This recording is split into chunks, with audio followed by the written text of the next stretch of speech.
Junaid Baghdadi রহমাতুল্লাহ আলাইহির সময়ে ধনাঢ্য পরিবারের একজন রূপবতী সুশ্রী চেহারার সুন্দর একজন চেহারার মহিলা ছিল।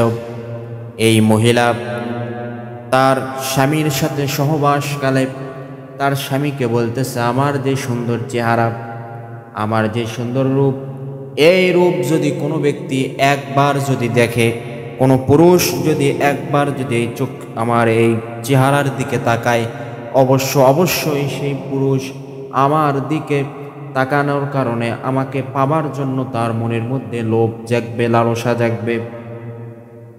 স্বামী ডাক দিয়ে বলে, স্ত্রী তুমি অহংকার করে এই কথা বলো না, কারণ পৃথিবীর সব পুরুষ কিন্তু একরকম না। সব পুরুষ কি এক নাকি? কিছু লুচ্চা পুরুষ আছে, তারা যে কোনো মহিলা দেখলেই তাদের উপরে হামলিয়ে পড়ে।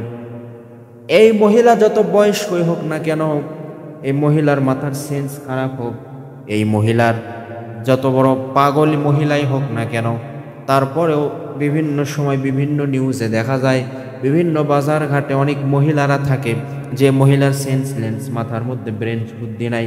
এমনও মহিলা অনেক সময় দেখা যায় গর্ভবতী হয়ে গেছে, আছে না নাই? এর কারণ কি? এর কারণ হচ্ছে আমাদের সমাজের নোংরা মন মানসিকতার কিছু মানুষ আছে। এই মানুষগুলো কাউকে ছাড় দিতে চায় না। মহিলা মানুষ দেখলেই তাদের জিহ্বায় জল চলে আসে, লোভ সামলাইতে পারে না। যাকে ইচ্ছা তাকেই মনে হয় যদি কাছে পাইতাম তাহলে ভালো লাগতো। এরকম পুরুষ আছে না নাই? জুনায়েদ বাগদাদী রহমতুল্লাহ আলাইহির জামানায় ওই নারীর স্বামী তাকে ডাক দিয়ে বলতেছে, শোনো, পৃথিবীর সব পুরুষ কিন্তু একরকম না।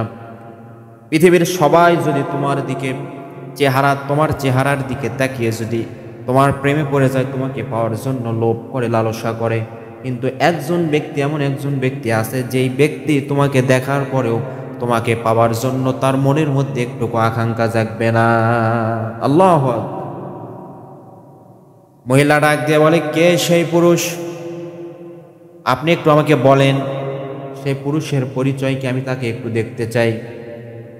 স্বামী বলল, এই জামানায় একজন আল্লাহর ওলি আছে, হযরত জুনায়েদ বাগদাদী।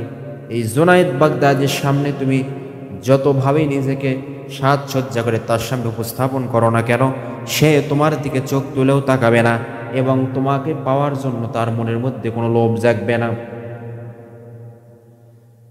স্ত্রী ডাক দেয় বলে, স্বামী আপনি যদি অনুমতি দেন তাহলে আমি একটু তাকে পরীক্ষা করে দেখতে চাই, আসলেই সে কি নারীদের প্রতি লোভনীয়, তার কোনো আচরণ আছে কিনা, সে নারীদেরকে লোভ করে কিনা, নারীদের প্রতি তার কোনো আকাঙ্ক্ষা আছে কিনা, অবৈধ গায়রে মুহাররম নারীকে সে দেখলে লোভ সামলাইতে পারে কিনা, আমি একটু পরীক্ষা করে তাকে দেখতে চাই। স্বামী অনুমতি দিয়ে দিল, যাও তুমি পরীক্ষা করে দেখতে পারো জুনায়েদ বাগদাদী কেমন মানুষ। স্ত্রী মনে মনে বলে, স্ত্রী স্বামীকে ডাক দিয়ে বলে, স্বামী আমিও দেখতে চাই জুনায়েদ বাগদাদী কতটা আল্লাহর ওলি, কতটা আল্লাহ ভীতি তার মধ্যে আছে, কতটা গভীর জলে সে বাস করে, কতটা গভীর জলে তার অবস্থান, আমি এটা দেখতে চাই। স্বামী বলল, ঠিক আছে যাও, তোমাকে আমি সুযোগ দিলাম, তোমাকে আমি অনুমতি দিলাম, তুমি পরীক্ষা করে দেখতে পারো। স্ত্রী আবার সুন্দর করে বোরকা পরে, হিজাব পরে, চেহারা ঢাকিয়ে নিয়ে জুনায়েদ বাগদাদীর রহমতুল্লাহ আলাইহির দরবারে চলে গেছে। দরবারে যাওয়ার পরে মাসআলা জিজ্ঞাসা করার বাহানায় দরবারের মধ্যে গিয়ে চেহারা থেকে নিকাব সরিয়ে ফেলছে, চেহারা খুলে ফেলছে। আস্তে আস্তে যখন এগুলো খুলতেছে, জুনায়েদ বাগদাদী রহমতুল্লাহ আলাইহির হঠাৎ করে তার চেহারার দিকে যখন চোখ চলে গেছে, চোখ যাওয়ার সঙ্গে সঙ্গে সঙ্গে তিনি আল্লাহর নাম উচ্চ স্বরে আওয়াজ করে শুরু করেছেন। বলেন আল্লাহু আকবার। আল্লাহর নাম উচ্চ স্বরে আওয়াজ করা যখন শুরু করছে, এই মহিলার মনের মধ্যে এমন একটা রেখাপাত করেছে, মনের মধ্যে এমন একটা আশঙ্কা তৈরি হয়ে গেছে, এই মহিলা এমনভাবে অনুতপ্ত হয়ে গেছে, সেখান থেকে সে বের হয়ে দৌড়ে চলে আসছে। আসার পরে তার জীবনটাই পাল্টে গেছে। সকাল সন্ধ্যা আল্লাহর কোরআন তেলাওয়াত করে, শুধু কোরআন তেলাওয়াত করে ক্ষান্ত নয়, সারা রাত দাঁড়িয়ে দাঁড়িয়ে আল্লাহর ইবাদতের মধ্যে কাটিয়ে দেয়। সুবহানাল্লাহ, এমন পরিবর্তন তার হয়ে গেছে। সম্মানিত ভাইয়ের আমার, প্রিয় ভাইয়ের আমার, এই মহিলার এমন পরিবর্তন দেখে তার স্বামী মাঝে মাঝে বলতো যে আমার বউ কী রকম অহংকারী ছিল, তার রূপ নিয়ে এতটা অহংকার ছিল, সেই অহংকার সে এখন মুখেও আনে না সেই চেহারার কথা। এমন পরিবর্তন তার হয়ে গেছে, তিনি মাঝে মাঝে বলে যে আমি জুনায়েদ বাগদাদির কি এমন উপকার করেছিলাম জীবনে যে সে আমার বউকে এতটা পরিবর্তন করে দিয়েছে, আমার বউকে এতটা সাধক বানিয়ে দিয়েছে, অথচ আমার বউ কিন্তু আল্লাহর ইবাদত ঠিকই করে, আবার আমার সেবা শুশ্রূষা সব সময় করতেই থাকে, কোনো সময় আমার খেদমতের ব্যাঘাত ঘটায় না।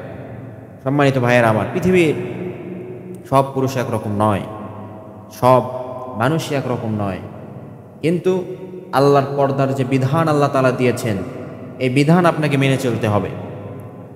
আল্লাহ তাআলা শুধু পুরুষদেরকে চক্ষু অবনত করতে বলেন নাই, নারীদেরকেও বলছেন তোমরা ঢেকে বাহিরে আসো। অকরনা ফি বুয়ুতিকুন্না ওয়ালা তাবাররাসনা তাবাররুজাল জাহিলিয়াতিল উলা, যখনই তোমরা বাহিরে আসবে তোমাদের চেহারা তোমাদের শরীরকে তোমরা আবৃত করে ঢেকে বাহিরে বের হও, জাহিলি যুগের মহিলাদের মতো তোমরা নিজেকে উলঙ্গ করে উপস্থাপন করো না, বাহিরে বের হয়েও না।